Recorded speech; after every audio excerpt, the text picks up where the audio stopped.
ध्यान से जो अवस्था प्राप्त होती है उसकी पूर्णता को बताते हुए भगवान श्री कृष्ण श्रीमद् भगवद गीता के 6 अध्याय के 20वें श्लोक में कहते हैं, यत्रोपरमते चित्तम निरुद्धम योग सेवया यत्र चैवात्मनात्मानं पश्यन्नात्मनि तुष्यति।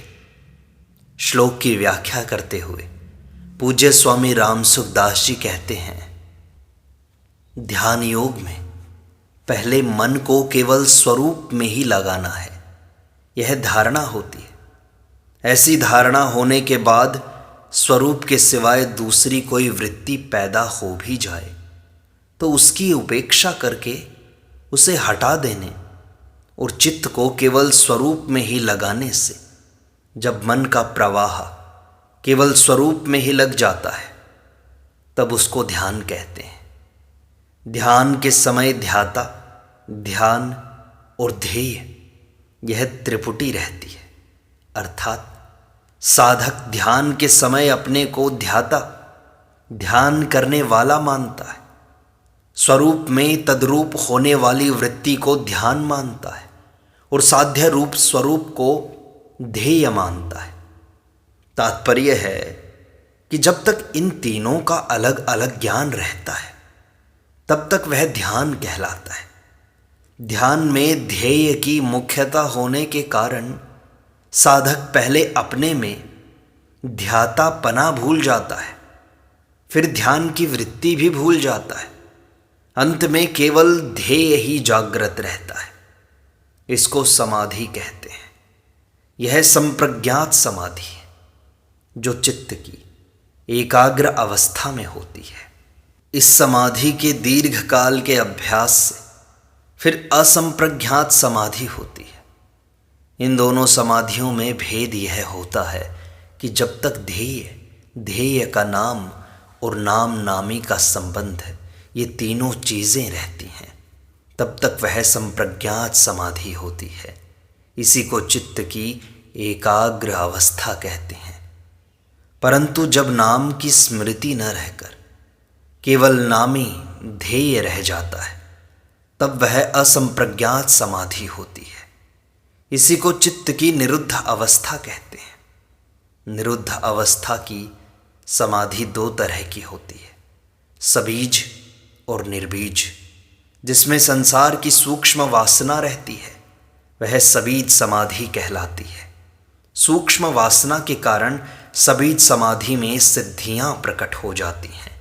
ये सिद्धियां सांसारिक दृष्टि से तो ऐश्वर्य हैं, पर पारमार्थिक दृष्टि से चेतन तत्व की प्राप्ति में बाधा है। ध्यान योगी जब इन सिद्धियों को निस्तत्व समझकर इनसे उपराम हो जाता है तब उसकी निर्बीज समाधि होती है, जिसका यहाँ निरुद्धम पद से संकेत किया गया है। ध्यान में संसार के संबंध से विमुख होने पर एक शांति, एक सुख मिलता है जो कि संसार का संबंध रहने पर कभी नहीं मिलता। संप्रज्ञात समाधि में उससे भी विलक्षण सुख का अनुभव होता है। इस संप्रज्ञात समाधि से भी असंप्रज्ञात समाधि में विलक्षण सुख होता है। जब साधक निर्बीज समाधि में पहुंचता है तब उसमें बहुत ही विलक्षण सुख आनंद होता है। योग का अभ्यास करते करते चित्त निरुद्ध अवस्था निर्बीज समाधि से भी उपराम हो जाता है, अर्थात योगी उस निर्बीज समाधि का भी सुख नहीं लेता, उससे सुख का भोक्ता नहीं बनता। उस समय वह अपने स्वरूप में अपने आप का अनुभव करता हुआ अपने आप में संतुष्ट होता है। उपरमते पद का तात्पर्य है कि चित्त का संसार से तो प्रयोजन रहा नहीं और स्वरूप को पकड़ सकता नहीं, कारण कि चित्त प्रकृति का कार्य होने से जड़ है और स्वरूप चेतन है। जड़ चित्त चेतन स्वरूप को कैसे पकड़ सकता है? नहीं पकड़ सकता। इसलिए वह उपराम हो जाता है। चित्त के उपराम होने पर योगी का चित्त से सर्वथा संबंध विच्छेद हो जाता है। तुष्यति कहने का तात्पर्य है कि उसके संतोष का दूसरा कोई किंचित मात्र भी कारण नहीं रहता। केवल अपना स्वरूप ही उसके संतोष का कारण रहता है। श्लोक का सार यह है कि अपने द्वारा अपने में ही अपने स्वरूप की अनुभूति होती है। वह तत्व अपने भीतर ज्यों का त्यों है। केवल संसार से अपना संबंध मानने के कारण चित्त की वृत्तियां संसार में लगती हैं, जिससे उस तत्व की अनुभूति नहीं होती। जब ध्यान योग के द्वारा चित्त संसार से उपराम हो जाता है, तब योगी का चित्त से तथा संसार से सर्वथा संबंध विच्छेद हो जाता है। संसार से सर्वथा संबंध विच्छेद होते ही उसको अपने आप में ही अपने स्वरूप की अनुभूति हो जाती है। विशेष बात यह है कि जिस तत्व की प्राप्ति ध्यान योग से होती है, उसी तत्व की प्राप्ति कर्मयोग से होती है। परंतु इन दोनों साधनों में थोड़ा अंतर है। ध्यान योग में जब साधक का चित्त समाधि के सुख से भी उपराम हो जाता है, तब वह अपने आप से अपने आप में संतुष्ट हो जाता है।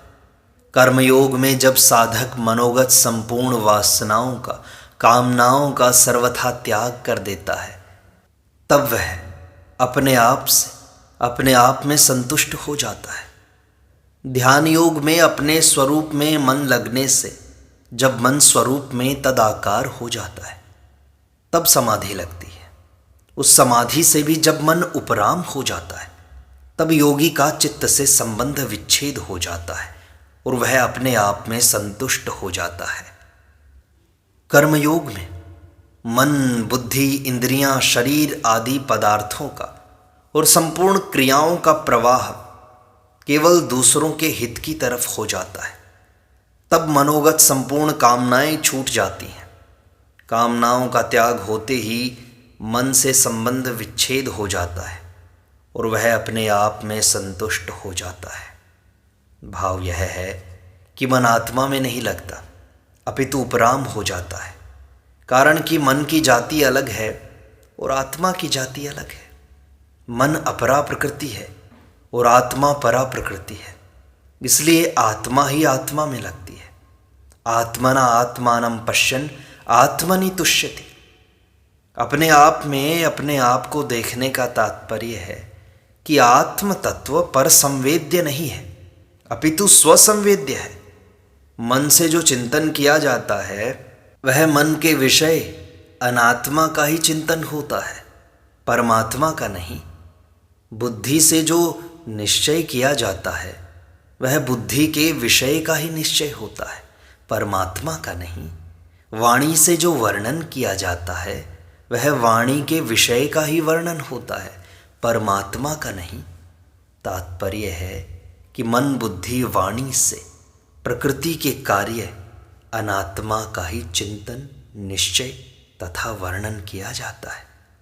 परंतु परमात्मा की प्राप्ति मन, बुद्धि, वाणी से सर्वथा विमुख संबंध विच्छेद होने पर ही होती है। यदि एक परमात्मा प्राप्ति का ही ध्येय हो, तो मन, बुद्धि, वाणी से चिंतन, निश्चय तथा वर्णन करना भी अनुचित नहीं है, अपितु वह भी साधन रूप हो जाता है। परंतु साधक उसमें ही संतोष कर ले, पूर्णता मान ले, तो वह बाधक हो जाता है। यहाँ जिस तत्व की प्राप्ति ध्यान योग से बताई गई है, उसी तत्व की प्राप्ति दूसरे अध्याय में कर्मयोग से बताई गई है।